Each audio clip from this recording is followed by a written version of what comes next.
Hello everyone, आज की video में हम हार्ट के बारे में देखेंगे। सो बेसिकली जो हमारा हार्ट होता है वो हमारे फिस्ट के बराबर होता है, यानी ये जो मेरी फिस्ट है इतना ही हमारे हार्ट का स्ट्रक्चर होता है।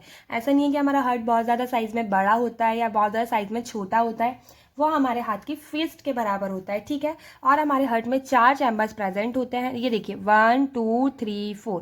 ऊपर वाले दोनों चैम्बर्स को बोला जाता है एट्रियम और नीचे वाले चैम्बर्स को बोला जाता है वेंट्रिकल, ठीक है। सो यहाँ के जितने भी चैम्बर्स हैं उनको हम राइट में रखेंगे और यहाँ के जो भी चैम्बर्स हैं इनको हम लेफ्ट में रखेंगे। तो इसीलिए इसको हम बोलेंगे राइट एट्रियम और इसको बोलेंगे राइट वेंट्रिकल, ये left atrium and left ventricle, ठीक है। पे लिखा है पल्मोनरी वेन्स, यानी कि ये जो वेन्स हैं वो हमारी लंग से कनेक्टेड होती हैं। वेन्स है वो हमारी लंग से होती हुई यहाँ पे आ रही हैं, जो ब्लड को लेकर आ रही हैं। अब भाई हार्ट के पास जो ब्लड आ रहा है लंग से, तो सिंपल सी बात है, लंग्स का काम क्या होता है, ब्लड में ऑक्सीजन को मिक्स करना। तो यहाँ से जो ब्लड आएगा वो ऑक्सीनेटेड ब्लड होगा, यानी उसके अंदर ऑक्सीजन मिक्स रहेगी, ठीक है।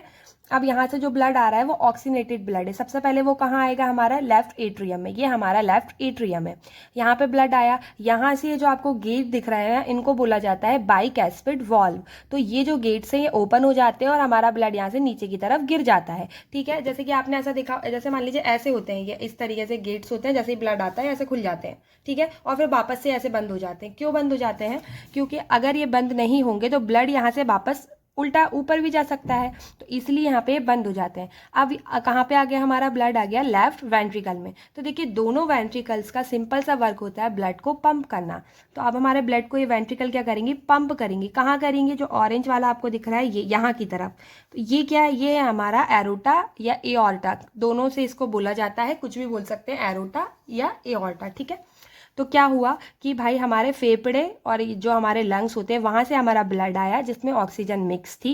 वो ब्लड हमारा सबसे पहले आया लेफ्ट एट्रियम में। लेफ्ट एट्रियम में आया तो ये गेट्स खुल गए, तो ब्लड आके हमारा लेफ्ट वेंट्रिकल में आ गया। गेट्स बंद हो गए ताकि ब्लड वापस से ऊपर ना जा पाए। इन गेट को बोला जाता है बाइकैस्पिड वाल्व। उसके बाद हमारा ब्लड होता हुआ एरोटा में चला गया। अब एरोटा में जाकर कहाँ जाएगा ब्लड, यहाँ पे हमारे बॉडी के डिफरेंट ऑर्गन है, तो यहाँ से ब्लड चला गया डिफरेंट ऑर्गन के पास। अब ऑर्गन्स क्या करेंगे उस ब्लड को यूज़ कर लेंगे और उसकी ऑक्सीजन को यूज़ कर लेंगे। अब ऑक्सीजन यूज़ कर लेंगे तो उस ब्लड से ऑक्सीजन हट जाएगी, तो वो हमारा ब्लड हो जाएगा डीऑक्सीनेटेड ब्लड, क्योंकि उसकी जो ऑक्सीजन है वो सारी अब यूज़ हो चुकी है। अब देखिए यहाँ पे लिखा है vena cava from upper body, vena cava from lower body. यानी वेना कावा का वर्क क्या होता है, जो हमारा ब्लड है जो अभी सारे हमारे ऑर्गन ने यूज़ कर लिया है उसमें ऑक्सीजन नहीं है, तो उस ब्लड को इकट्ठा करना और यहाँ से होता हुआ वो ब्लड वापस से हमारे लंग्स के पास जाएगा ताकि लंग्स उसमें वापस से ऑक्सीजन मिक्स करें। फिर वो यहाँ से होता हुआ यहाँ आएगा, फिर डिफरेंट ऑर्गन उसको यूज़ करेंगे, फिर यहाँ से कलेक्ट होकर वापस से यहाँ पे चला जाएगा, फिर लंग्स उसमें ऑक्सीजन मिला देंगे। तो सिंपल सा हार्ट में यही चल रहा है कि भाई ब्लड आ रहा है, उसमें ऑक्सीजन मिक्स है, डिफरेंट ऑर्गन उसको यूज़ कर रहे हैं, उसके बाद वापस से कलेक्ट होकर ब्लड जा रहा है, फिर लंग्स उसमें ऑक्सीजन को मिक्स कर रहे हैं। तो यहाँ तक हमने देख लिया कि भाई डिफरेंट ऑर्गन हमारे बॉडी के ब्लड को ले रहे हैं और यूज़ कर रहे हैं। फिर वेना कावा अपर बॉडी, यानी जो हमारी अपर बॉडी है वहाँ से ये ब्लड को कलेक्ट करेगा, और vena cava from lower body, जो हमारी लोअर बॉडी है, वहाँ से ब्लड को कलेक्ट करेगा। कलेक्ट करके वो कहाँ ले आएगा, राइट एट्रियम में। जैसे पहले यहाँ पे लेफ्ट एट्रियम में आया था, तो अब राइट एट्रियम में हमारा ब्लड आ गया।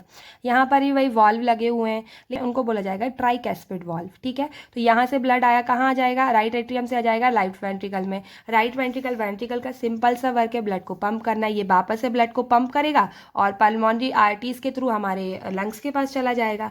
तो बस यहाँ पे यही चल रहा है, बहुत ज़्यादा सिंपल है अगर ध्यान से समझा जाए तो। दोबारा एक बार और बताती हूँ, ये हमारे लंग्स हैं, ठीक है।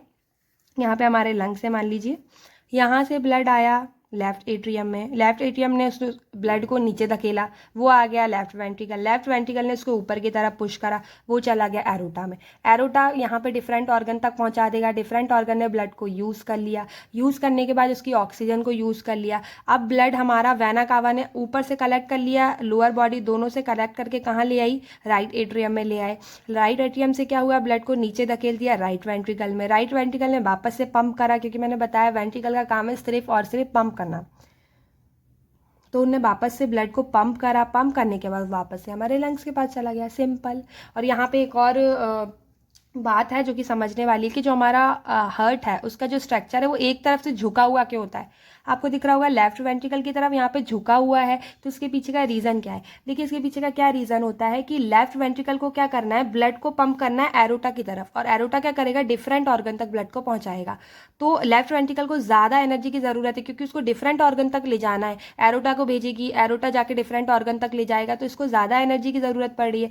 लेकिन यहाँ देखिए राइट वेंट्रिकल को क्या करना है, हमारे लंग्स तक ही पहुँचाना है। तो लंग्स तो हमारे हार्ट के पास होते हैं, हमारे जो बॉडी का स्ट्रक्चर है वहाँ पे जो हमारे ऑर्गन है वहाँ पे आपको पता होगा कि हार्ट और लंग्स थोड़ा आसपास होते हैं, ज़्यादा इनके बीच में दूरी नहीं होती है। तो इसको इतनी मेहनत नहीं लग रही है ब्लड को पहुँचाने के लिए, लेकिन इसको ज़्यादा क्वांटिटी में एनर्जी लग रही है ना, तो इसलिए इसकी जो ये मांसपेशी आपको बाहर वाली ये जो दिख रही है ये मोटी होती है, इसलिए जो हमारा हार्ट है वो एक तरफ झुक जाता है क्योंकि इसकी जो मांसपेशी है वो काफ़ी मोटी होती है। इसको पेरिकार्डियम बोला जाता है, जो बाहर वाली लेयर है जो मोटी है इसको पेरिकार्डियम बोला जाएगा, और जो अंदर वाली लेयर्स है इनको एंडोकार्डियम बोला जाएगा। ठीक है, सो यहाँ पे ये सिंपल सा यही स्ट्रक्चर था। आई होप कि आपको समझ में आया होगा। If you like the video then do comment in comment section. Thank you so much for watching. अगर आपको किसी वीडियो के बारे में और कुछ जानना है या किसी सब टॉपिक पर वीडियो चाहिए तो आप कमेंट में कमेंट कर सकते हैं। थैंक यू, बाय बाय, मिलते हैं नेक्स्ट वीडियो में।